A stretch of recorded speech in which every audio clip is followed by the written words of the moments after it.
Ya oke guys, balik lagi sama gue ya karena ada data gak bisa bohong ya. Oke, hari ini tuh Jumat ya. Ini udah Sabtu subuh sih ya sebenarnya ini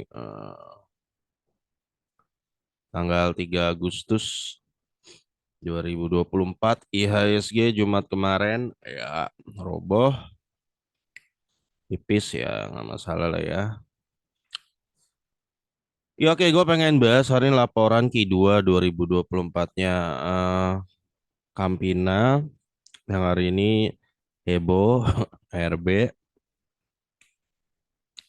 Terus ada MCOL, Campina, terus ada EV, ada NISP dan terakhir ada WTBA ya. Oke, ini akan kita bahas screening singkat aja John ya karena kita mau nyari juga emiten yang lagi mungkin bagus-bagus gitu yang mungkin lagi salah harga bisa ya. Oke, Campina hari ini kalau lo lihat sempat naik ya. Naik pagi-pagi yang cukup kaget ini Robo. Ini gua pribadi nggak terlalu ngikutin nih saham ya. Kenapa tiba-tiba tuh bisa naik gitu ya 1 bulan. Entah kenapa tiba-tiba bisa robo gitu ya langsung 21% itu kenapa siapa pelakunya pun ini dibanting ini John ini jelas dibanting ya dibanting jelas. Nah, kita akan bahas Campina ini dari sisi fundamental dulu ya. Campina dia ini DER-nya 28%. Oke, secara DER ini emiten oke ya. Secara DER terus oke kita cek dulu dividen historinya Campina ya. Ingat John, sebagus-bagusnya perusahaan apapun ya, itu pasti ada harga wajarnya, harga warasnya, tingkat warasnya itu ada gitu loh. Ya, jangan sampai lu kejebak juga. Meskipun itu perusahaan bagus, tapi lu terlalu antusias sehingga lu hajar di harga tinggi dan lu tidak mempertimbangkan kewarasan nih barang ada di mana gitu ya. Itu jangan sampai ya. Oke, Campina dari tahun 2018 19 dia bagi 2020 bolong tapi 2021 22 23 24 bagi. Jadi sebenarnya eh dia ini bagi dividen Campina ini enggak ex-date-nya udah lama oh ya. Jadi udah lama nih ex-date-nya jadi nggak mungkin karena ini ya. Jadi apa yang banting kurang paham ya. Jadi sebenarnya dia selama 6 tahun nih rutin bagi sekali aja nggak bagi 2020 ya. Dari semenjak IPO lah ya udah rutin bagi kok ya. Jadi secara ini oke ya emang grafiknya mungkin sempat turun gini ya. Ya bisnisnya ya, seperti biasa lah kita tahu es krim Campina gitu kan. Oh,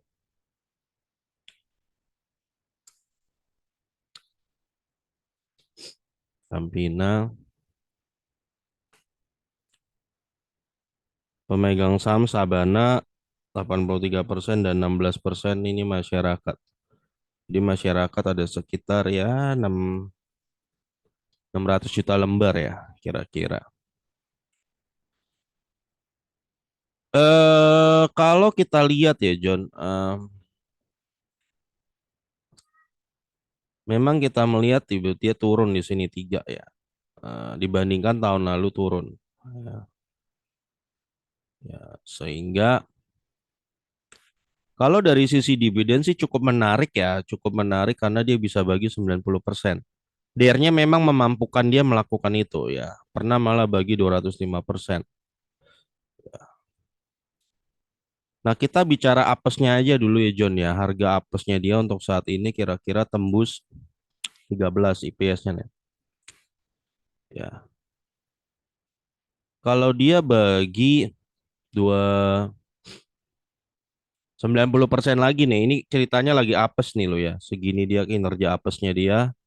Maka tahun depan dividennya Campina 13 dikali 90% ya. Lo akan dapat 11 ya, 11 Maka di harga sekarang lo akan dapat 11 dibagi 248. Cuma ya anjlnya 4,4% ya, memang agak mahal ya. Berarti harga sekarang eh warasnya Campina itu untuk sekarang tuh ada di 110 kali 10 dan kali 20 segini. Kenapa ada yang bisa hajar di 350 ya? Coba kita lihat. Sebenarnya kalau kinerjanya setara kayak kemarin-kemarin ya, ya memang wajar sih ya bisa dihargai 350 ya, karena kan kalau memang dividennya 20 kan berarti harganya 10 dan 20 ya 200 sampai 400 ya. Ya, tapi karena ini lagi menurun ya resiko ya. Jadi bisa dimaklumin kenapa masih ada yang berani hajar segini ya, masih dimengerti ya. Ya. Tapi untuk saat ini di sini harganya untuk kinerja sekarang ya, ya agak sedikit kemahalan ya. Ya, itu jadi untuk Kamina. Siapapun yang ngebanting ini gua nggak tahu kenapa dia ngebanting ya. Orang jualan bisa banyak apakah ini bandar? Gua nggak tahu. Apakah mungkin tiba-tiba dia kurang puas, kebetulan jumlah porsi dia banyak, terus dia putuskan jual semua bisa jadi ya. Atau mungkin lagi BU, ada yang mau kawinan kali. Bisa jadi juga ya. Jadi nggak tahu ya. Jadi pokoknya harganya Campina secara fundamentalnya masih di sini. Ya. Oke, itu untuk Campina. Kedua kita akan move on dari PTBA ya. PTBA nggak perlu ditanya lagi yang punya sahamnya MinID gitu ya. Mayoritas MinID punya pemerintah. Ini dari tahun 2002 udah rutin bagi dividen, nggak pernah bolong, nggak pernah bolong John. Ya, dari zamannya Ibu Mega jadi presiden dan Kiai Haji Gus Dur nih nggak pernah bolong. Ya, dan dia cadangan batu baranya juga terbesar di Indonesia. Kita bisa lihat kinerjanya meningkat dibandingkan kuartal lalu dapat 108 dan memang kalau dibandingkan tahun lalu menurun ya, betul. Potensi tembus ya 353 IPS-nya. Ya, ya, kali aja nanti tembus 200 lagi dua kali kan kita nggak tahu. Nah, kalau ngikutin data tahun lalu PTBA ya, ada bagi dividen data tahun ini bagian tahun ini nih 75%. Maka dividen PTBA nih berpotensi tembus 353 dikali 75%.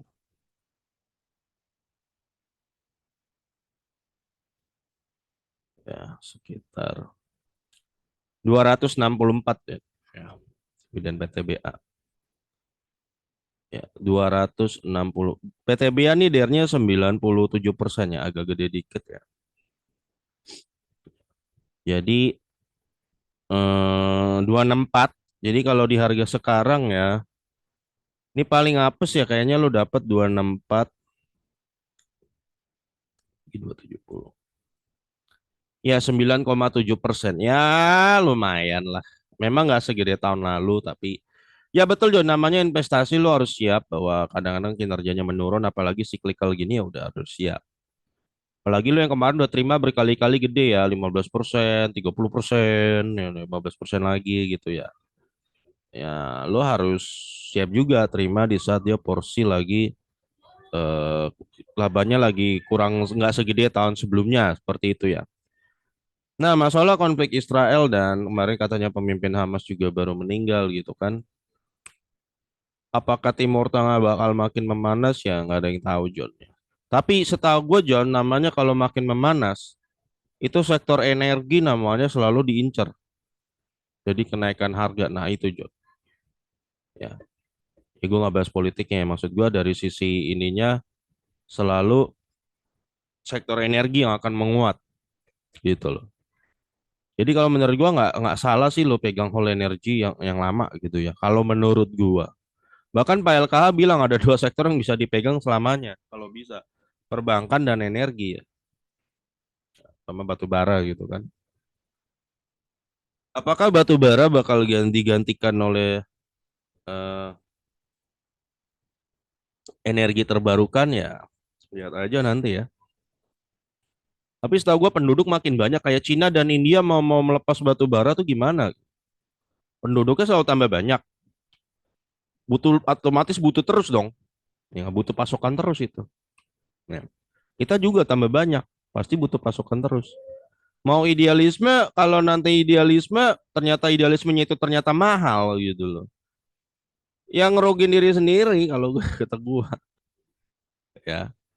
Idealisme sih idealisme, tapi kan urusan perut lain bos gitu loh. Nah, oke gitu ya. Jadi PTBA harga warasnya kalau dia bagi 264 ya untuk saat ini masih di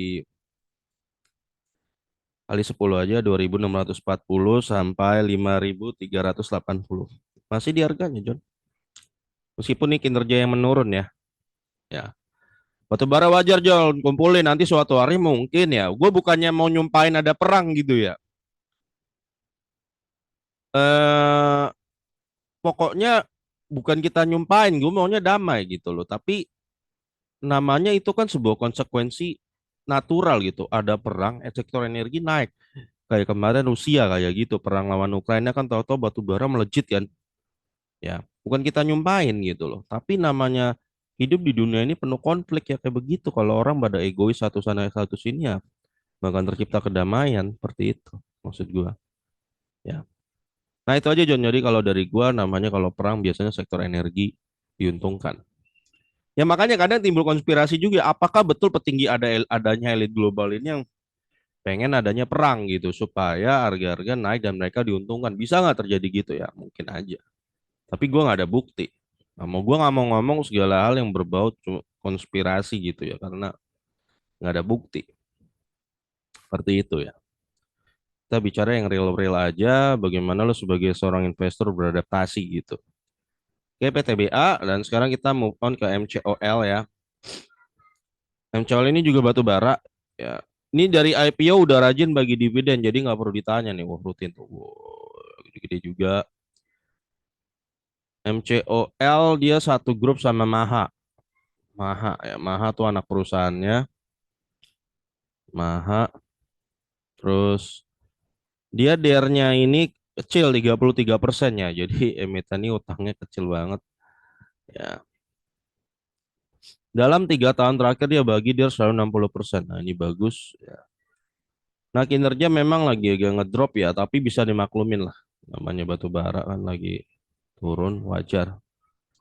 Potensi tembus EPS nanti 648 dan kalau dia bagi 68% lagi ya maka MCOL akan membagikan dividen kali 68%. Salah deh.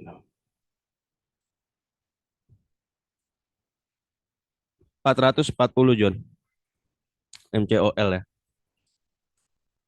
Dia bagi cuma sekali setahun ya. Jadi dia tuh bagi biasanya di bulan Mei. Pernah juga sih bagi 2 kali nih. Nanti kayaknya dia 2 kali John, sorry sorry ya. Berarti benar. Jadi nanti lu siap-siap aja dia bagi di bulan November nih. Ya. Total dia bagi akan berjumlah ya tadi berapa tuh? 440 ya. Maka kalau di harga sekarang lu akan dapat yield total nih total 8%. Ya lumayan gede nih. Ya lumayan gede. Ya memang kalau dibandingkan kayak games gitu ya kecil memang ya. Tapi ini termasuk besar sebenarnya. Nah harga warasnya kali 10 aja 4.400 dan kali 20 4.800. Nah ini harganya.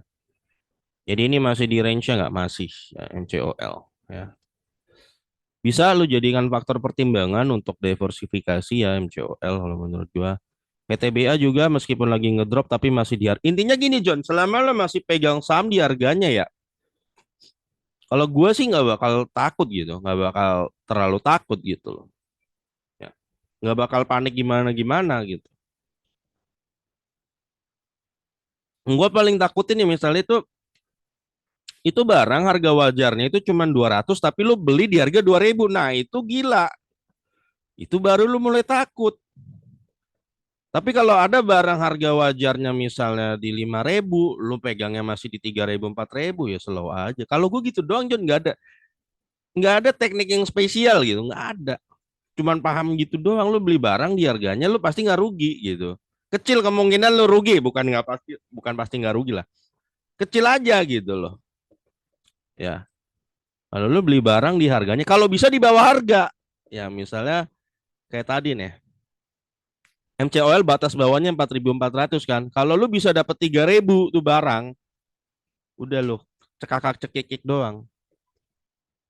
Ya. Itu kayak games waktu masih digoceng itu dia masih di bawah harga, John. Makanya tiba-tiba meledak ke 9.000 kan. Nah, itu rezeki nomplok namanya. Selama lu masih beli barang di harganya, apalagi di bawah harga, slow aja. Kalau gue, gitu aja. Nggak ada teknik spesial, nggak ada. Nggak perlu jadi profesor mamin teknik begituan, mah. Tinggal dividen kali 10 aja, kali 20 dapat angkanya. Anak, lu sering jual beli telur di pasar juga ngerti. Nah, next gue akan bahas IFII ya. IFII ini bergerak di bidang, sorry, IFII ya. Medium, wah apa nih? Density fiber board. Eh, Oh plywood, pokoknya kayu ya kayaknya ya ada wood-wood gitu. Ini ekspor ya, dalam dan luar negeri, Bang. Nah, oke, emiten ini barang bahan baku ya, jadi pemegang lembar saham 9 miliar pemegang. Nah, yang bikin emiten ini menarik, ini adalah pengendalinya SMSM. Ya, ini yang bikin emiten ini menarik. Ya, kalau lo tahu SMSM kan grafiknya dari puluhan tahun selalu konsisten dan bagus gitu ya. Dividennya rutin, dikendalikan juga cara bagus. Nah, karena ini perusahaan yang dikendalikan yang sama, apa dikendalikan oleh pengendali yang sama? Apakah akan menjadi the next SMSM? Nah, itu pertanyaannya. Ya, ini makanya jadi menarik ya. Masyarakat 18% ya, jadi mungkin masyarakat ada 700 juta lembar mungkin ya. EV ya, kita cek EV ini DER-nya kecil ya, DER-nya juga kecil nih, cuma 42% ya. Nah, nah, kita cek historinya dividen, histori EV kita cek dulu, John.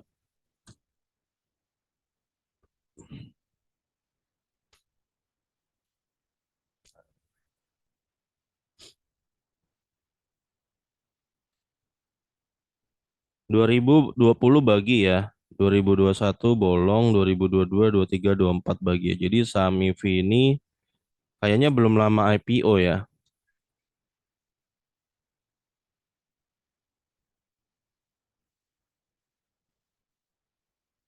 Ini 2000 berapa sih? Iya benar belum lama IPO. Jadi selama IPO dia sudah rutin bagi dividen, John. Ya jadi cuman sekali aja mungkin karena corona itu ya dia nggak bagi, tapi 2021 dia udah mulai bagi lagi. Ya, jadi dari IPO nih dia selalu rutin, John, bagi dividen. Nah, dan kalau lu lihat porsinya juga selalu cukup besar ya, cukup besar kecuali yang ini aja kecil ya. Tapi udah mulai 40 persenan kalau lu lihat 45% ya. Nah, EV ini kelihatan kinerjanya lagi meningkat nih ya, lihat ya, 44 ya. Nah, harga Warasa EV ini berapa ya? Kalau kalau nanti dia betul tembus IPS 17 dan ternyata dia bagi 45% lagi ya, maka EV ini akan membagikan dividen sebesar 7,6 John ya. 7,6 maka di harga sekarang lo akan dapat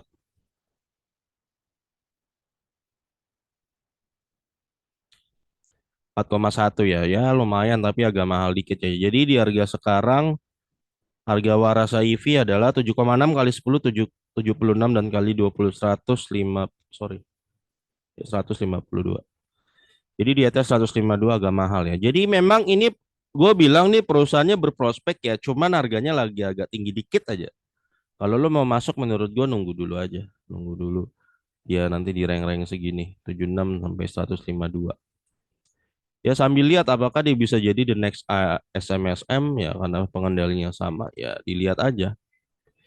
Ya, ini untuk EV. Terakhir yang akan gue bahas adalah NISP ya. Yang nggak perlu gue jelasin lagi ya, Bang OCBC, NISP, OCBC, nggak perlu gue jelasin. Kinerjanya lihat 53 ini tertinggi selama 4 tahun ini paling tinggi. Hebat ya, selamat lu John yang pegang ini. Cuman dia pernah nih yang harus lu sedikit hati-hati, dia pernah ada periode panjang nggak bagi dividen. Baru 3 tahun belakangan ini ya. Semoga tetap konsisten ya. Semoga dia tetap konsisten. Kalau memang nanti dia bagi lagi 40% untuk NISP. Ini kan kita lihat IEPS-nya nambah kan. Ya. Maka tahun depan NISP akan bagikan 208 kali 40%. Ya 40% cukup lah kalau kata gue sih ya. Udah oke sih untuk ukuran perbankan gitu ya. 83 John. Wah kalau nggak bagi dividen sama sekali mah kacau banget ya. 83 bagi 1.340 lo masih dapat yield. Iya 6,1% John, gede ya, gede. Maka harga waras NISP 83 kali 10 dan kali 2, 20 sih benar ya. Di sini kira-kira kinerjanya. Ya. Jadi, jadi ini masih di harganya nggak? Di harganya. Kalau gue simple John, nggak ada trik khusus gue. Kalau gue lihat ini masih di harganya, gue beli aja terserah. Mau ya meskipun mau misalnya gue beli 1.340 besoknya turun ke 1.100 nggak masalah ya. Yang penting menurut gue ranknya dia di sini. Biasanya akan mantul-mantul lagi biasanya. Ya nggak ada trik khusus sih, gitu doang. Prestasi nggak usah dibawa ribet John. Ya. Nanti lo dibawa ribet nggak masuk-masuk gitu loh. Ada orang kan ribet, wah harus di titik ini lama-lama nggak masuk-masuk. Nanti keburu terbang duluan, sering terjadi tuh. Karena kelamaan nunggu, keburu terbang. Ya jadi untuk NISP menurut gua ya lagi berkembang sih ya. Nanti lihat The Fed udah mulai ngasih kepastian katanya sih 99% nih, 90% lah. Mungkin kayaknya di bulan September potong suku bunga, Ibu Sri Mulyani juga udah kelihatan ada sinyal-sinyal gitu kan. Ya. Itu iya, RI itu lagi deflasi 3 bulan berturut-turut. Ya seperti yang gue sering bilang, ini kan sebenarnya pemerintahan yang sekarang ini tuh baru pertama kali merasakan suku bunga The Fed tinggi menghadapi ya. Kalau menurut gue harusnya kebijakannya lebih sedikit fleksibel gitu. Yang berbau pungutan-pungutan mending di hold dulu deh. Ya, ya tapi kalau gue lihat sih masih arah-arahnya masih ke sana Jun. Misalnya kayak Tapera atau apa lagi tuh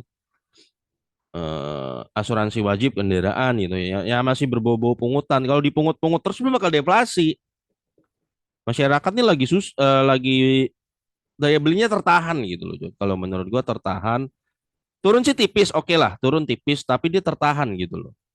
Kalau lu kita tambahin pungutan lagi itu bakal deflasi beneran nanti. Deflasinya ngeri gitu. Deflasi lebih ngeri dari inflasi, John. Deflasi itu lebih ngeri dari inflasi. Makanya jangan sampai terjadi deflasi. Lebih baik kalau menurut gua inflasi 3-4% ketimbang deflasi 1%. Kalau menurut gua. Ya. Ini udah 3 bulan beruntun deflasi gitu loh ya. Jadi ya semoga pemerintah baca sinyal gitu. Ada kebijakan yang dilonggarkan dan lebih baik kayak kayak Tapera atau apa itu yang baru ini pajak asuransi itu wajib gitu buat kendaraan bermotor. Ya itu kan kita itu kan menarik dana lagi dari masyarakat kan secara logika. Bagaimana mungkin terjadi inflasi kalau dana ditarikin terus? Logika itu udah jelas logika lu narik narik dana terus udah pasti deflasi. Karena lagi deflasi lu tambah tarik pasti deflasi lebih gede lagi. Yang harusnya terjadi apa kalau lagi posisi gini ya hilangin yang berbau-bau pungutan, kalau bisa dikurangin pajak, kalau bisa pajak ini ya pasti terjadi naik gitu. Setahu gue logika yang memang begitu. Tapi lihat aja ya. Tapi kan kita namanya sebagai rakyat itu hanya bisa memberikan masukan. eh Ya mungkin sedikit komentar ya begitu ya. Gue nggak mau di level nyinyir lah. Nggak baik. Ya. Itu aja. Oke guys, sampai ketemu lagi di video gue berikutnya karena data gak bisa bohong ya.